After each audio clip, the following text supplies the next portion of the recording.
नमस्कार दोस्तों, मैं रामू कुमार यादव एजुकेशन क्लासेस रामू में आपका स्वागत करता हूं। दोस्तों, आज मैं शिक्षण कौशल का अगला टॉपिक लेकर आ गया हूं 1986 की राष्ट्रीय शिक्षा नीति। इससे पहले 1968 की प्रथम राष्ट्रीय शिक्षा नीति को पढ़ा। उसके बाद आज हमारा है 1986 की राष्ट्रीय शिक्षा नीति। ठीक, तो आज इसको पढ़ेंगे। ये शिक्षण कौशल का पाठ है। शिक्षण कौशल के अंतर्गत एक वर्तमान भारतीय समाज में प्रारंभिक शिक्षा के अंतर्गत आने वाला एक टॉपिक है। शिक्षण कौशल जो प्राइमरी सुपर टेट के 10 नंबर का पाठ है। यहाँ से प्रश्न बनते हैं, तो आप इस वीडियो को जरूर देखें। वीडियो पसंद आए तो चैनल को लाइक करें, शेयर करें, सब्सक्राइब करें। तो अगर ये टॉपिक खत्म हो जाएगा, उसके बाद हम विभिन्न प्रश्नों की श्रृंखला चलाएंगे इससे संबंधित, और उसके आधार पर फिर उसके बाद हम अगला टॉपिक पर चलेंगे और बातें करेंगे। तो चलिए दोस्त, आज हम 1986 की राष्ट्रीय शिक्षा नीति पर बात करते हैं। देखिए, अगर हम बात करें तो 1968 वाली जो राष्ट्रीय शिक्षा नीति सरकार ने लागू किया था, उसके अंतर्गत जितने भी वादे किए गए थे वो उतना कारगर साबित नहीं हो पाए। मैंने पिछली वीडियो में आपको बता चुका हूँ।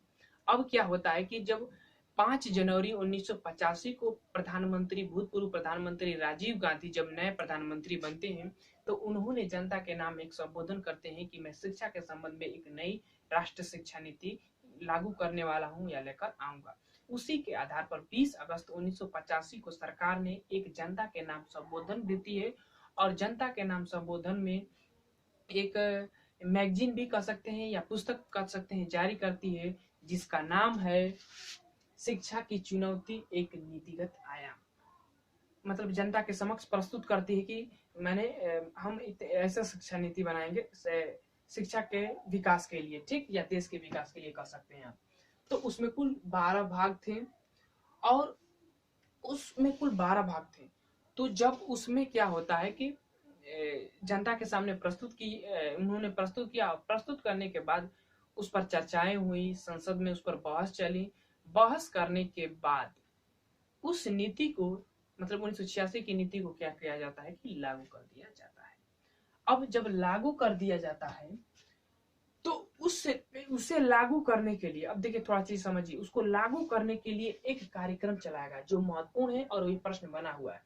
इसे लागू करने के लिए एक कार्यक्रम चलाया गया जिसे POA नाम दिया गया, प्रोग्राम ऑफ एक्शन जिसे कहते हैं। ये किस लिए चलाया गया?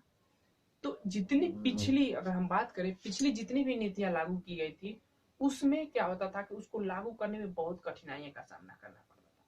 उसी को आसान बनाने के लिए इस कार्यक्रम को चलाया गया जिसे POA प्रोग्राम ऑफ एक्शन कहते हैं।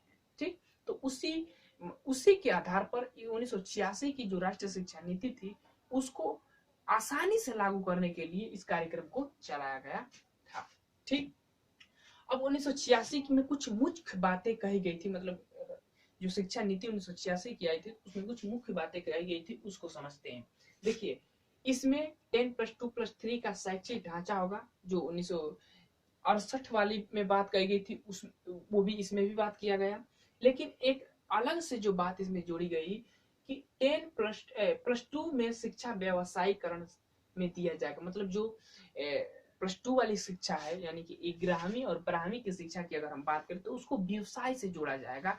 ये इसमें सबसे ज्यादा महत्वपूर्ण बात कही गई। ठीक, ये तो 10+2+3 का शैक्षिक ढांचा होगा, ये तो 68 में भी बात कही गई है, कोठारी आयोग ने भी सुझाव दिया है। लेकिन ये आधार 1986 में, मैंने आपको जो 1968 वाली बात बताई थी, 1968 वाली जो शिक्षा नीति उसमें बताया था कि वो उसकी प्रशंसा 1986 वाली जो राष्ट्रीय शिक्षा नीति है प्रशंसा करती है उसकी। हालांकि वो कुछ कारणों के अभाव में वो उतना कारगर नहीं साबित हो पाई जितने की चाहिए। ये डायरेक्टली 1986 की राष्ट्रीय शिक्षा नीति भी करती है। तो इसीलिए 10+2+3 का शैक्षिक आधार का जो ढांचा है वो उसको 1986 की जो राष्ट्रीय शिक्षा नीति है उसने भी अपनाया।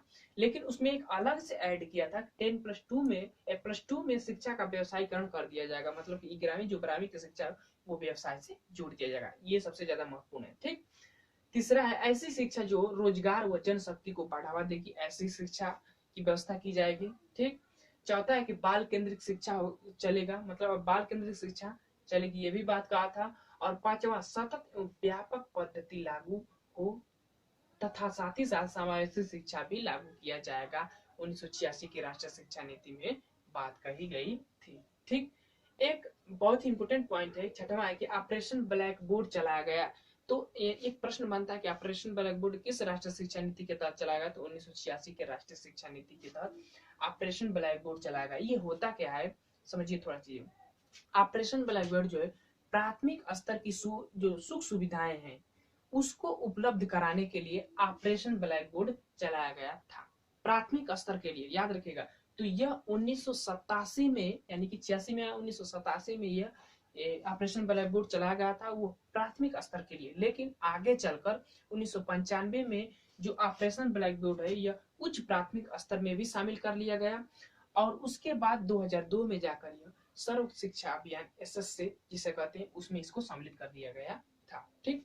अब देखिए प्राथमिक स्तर पर क्या क्या उपलब्ध कराना है, तो देखिए रूम, अध्यापक, जो चाक, डस्टर, ब्लैक बोर्ड, ये जितनी भी सुविधाएं हैं उसको उपलब्ध कराने के लिए इसको चलाया गया था। ठीक, ये महत्वपूर्ण है, याद रखिएगा। उसके बाद सातवां है प्रत्येक जिले में एक नवोदय विद्यालय खोला जाएगा, इस राष्ट्रीय शिक्षा नीति में कहा गया। अब वो नवोदय विद्यालय जो है कक्षा 6 से 12वीं तक की कक्षा तक का होता है।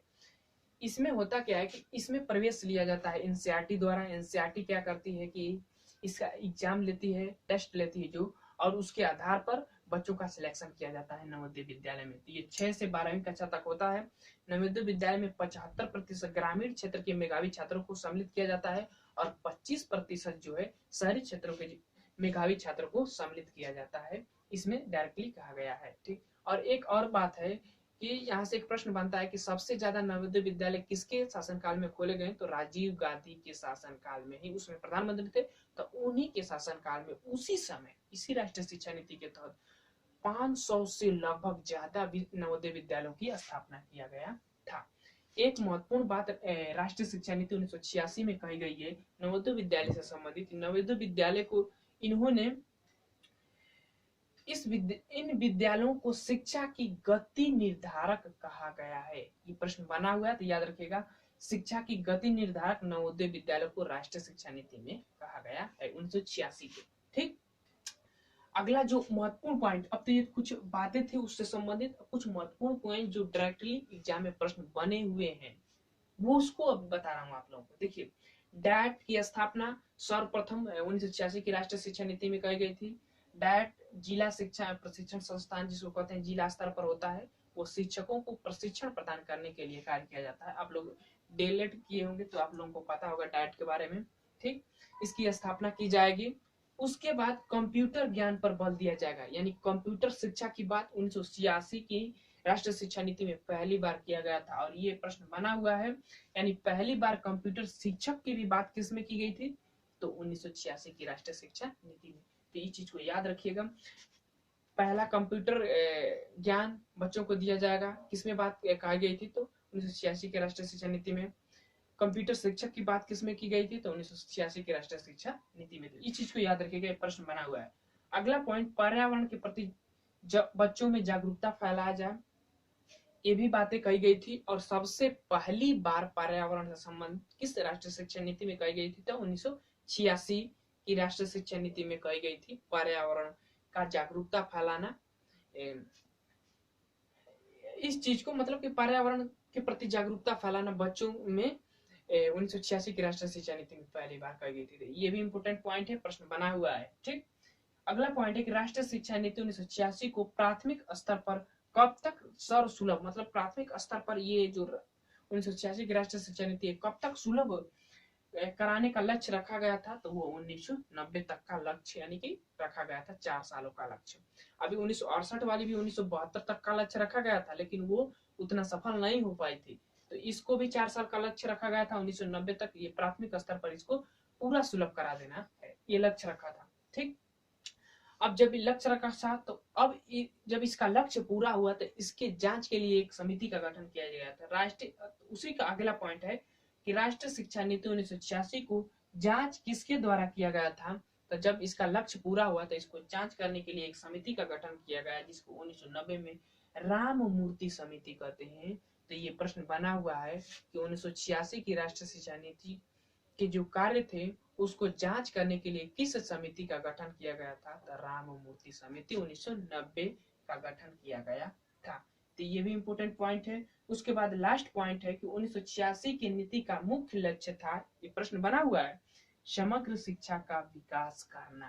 1986 की राष्ट्रीय शिक्षा नीति 1986 का मुख्य लक्ष्य था। तो ये थे हमारे 1986 के राष्ट्रीय शिक्षा नीति की जो महत्वपूर्ण बातें 1986 की उससे संबंधित। ठीक, तो 1986 से भी संबंधित जितने भी महत्वपूर्ण पॉइंट है हमने आप इस वीडियो में कवर करा दिया हूं। और सबसे ज्यादा अगर इन टॉपिकों में देखें तो सबसे ज्यादा प्रश्न इसी टॉपिक से बना हुआ है एग्जामों में। अगर पिछले एग्जामों के पेपरों को उठाकर देखा जाए तो सबसे ज्यादा प्रश्न इसमें मैं जितनी भी बातें लिखा हूँ वो सबसे, मतलब कि समझिए कि एक एक वाक्य इसका सबसे महत्वपूर्ण है, एक एक वाक्य से प्रश्न बना हुआ है। तो इस चीज को आप वीडियो को जरूर देखिएगा, क्योंकि ये वीडियो आपके लिए बहुत ही महत्वपूर्ण है। और आने वाले एग्जाम जो है प्राइमरी सुपर टेट का है, शिक्षक कौशल के अंतर्गत ये सबसे ज्यादा महत्वपूर्ण टॉपिक है। तो आप इस वीडियो को जरूर देखिए, स्पेशली मैं अपने दिल से कर रहा हूँ कि ये वीडियो ज्यादा महत्वपूर्ण आप लोगों के लिए है। तो चलिए दोस्त, अब हम वीडियो को समाप्त करते हैं। अब देखिए हमारा इंस्टाग्राम है, आप इस पर जाकर फॉलो करिए, रामू यादव 1 के नाम से, तो आप इस पर फॉलो करिए।